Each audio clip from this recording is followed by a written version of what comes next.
Voilà, chers amis, nous terminons notre méditation sur le Notre Père avec la dernière demande. Délivre-nous, mais délivre-nous du mal. Donc, vous vous souvenez, nous avons vu que le Notre Père est vraiment un mode de vie, que 3 demandes concernent Dieu, que 4 concernent l'homme.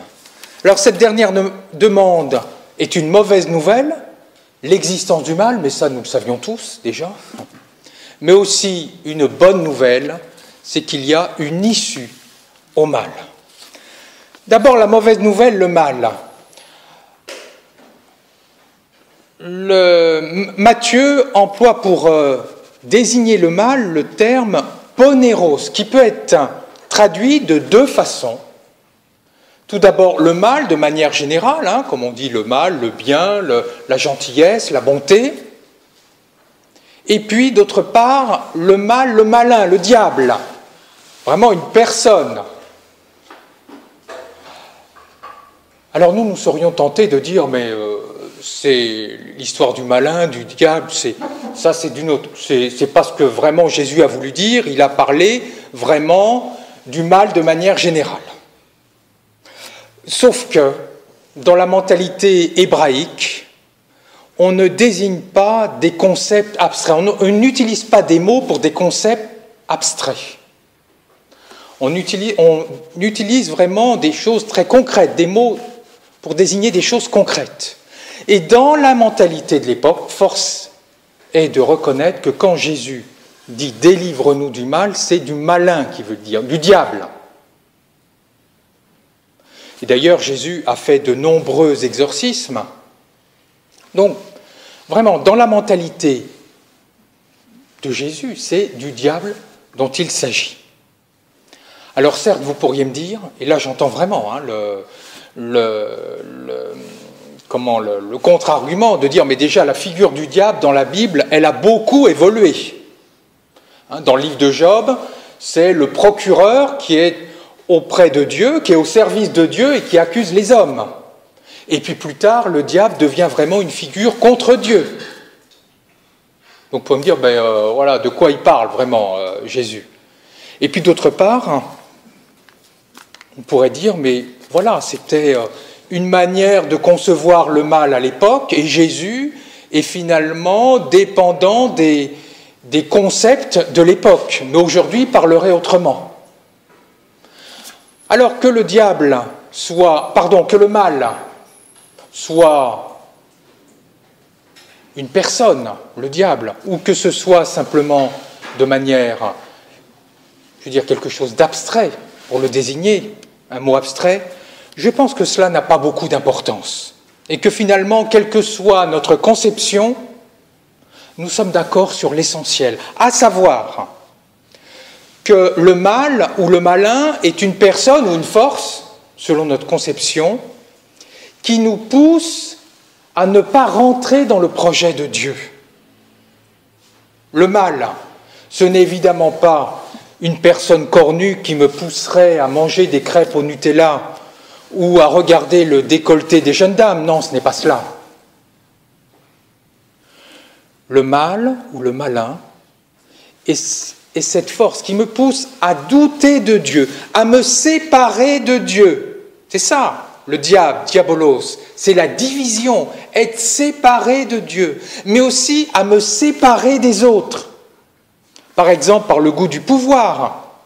Quand je suis dans le pouvoir, je m'élève au-dessus des autres, je me sépare des autres, je me divise des autres. Ou alors, à être dans la ségrégation, à dire « moi je suis blanc, et puis il y a les noirs de l'autre », ou « moi je suis de telle conviction politique, et puis il y a les autres », c'est-à-dire de me diviser par rapport aux autres, et bien sûr me placer au-dessus.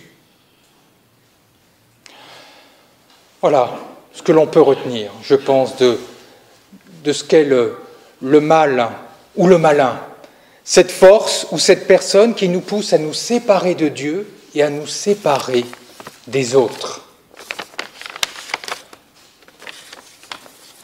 La bonne nouvelle, c'est que nous pouvons en être délivrés. Alors pas tout seuls. Nous sommes impuissants face au mal ou au malin. Et Paul nous l'avons lu là dans la confession du péché, nous le rappelle. Je ne fais pas le bien que je voudrais faire et je fais le mal que je ne voudrais pas faire. Nous avons tous, malheureusement, fait cette expérience. Finalement, face au mal, nous sommes comme un alcoolique qui verrait une belle bouteille d'alcool. Ou nous sommes comme un acheteur compulsif qui passerait devant un supermarché. C'est difficile, voire parfois impossible, de résister. Seuls, nous ne pouvons pas nous en sortir. Nous avons besoin de Dieu. Voilà pourquoi Jésus nous demande de prier Dieu, de dire « Seigneur, délivre-nous du mal ». Littéralement, l'urmai en grec, arracher, arrache-nous du mal. C'est beaucoup plus fort que délivrer. Délivrer, c'est, on coupe des liens. Mais arracher, ça montre la force qu'il faut pour arracher quelqu'un d'une situation et puis le changer de lieu. Finalement, nous sommes comme des personnes qui nous noyons et nous avons besoin d'un sauveteur qui nous arrache de l'eau pour nous placer sur la terre ferme. C'est vraiment la demande la plus importante. Elle vient d'ailleurs en dernier. Pourquoi ? Parce que sans être délivrés du mal, nous ne pouvons pas sanctifier Dieu, nous ne pouvons pas pardonner autrui, nous ne pouvons pas accomplir la volonté de Dieu.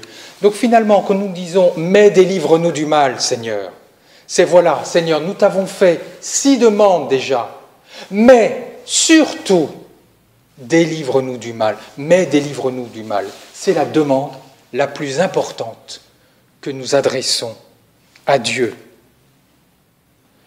Et Luther, de terminer son commentaire du Notre Père par dire « il faut que tu termines par un joyeux Amen ».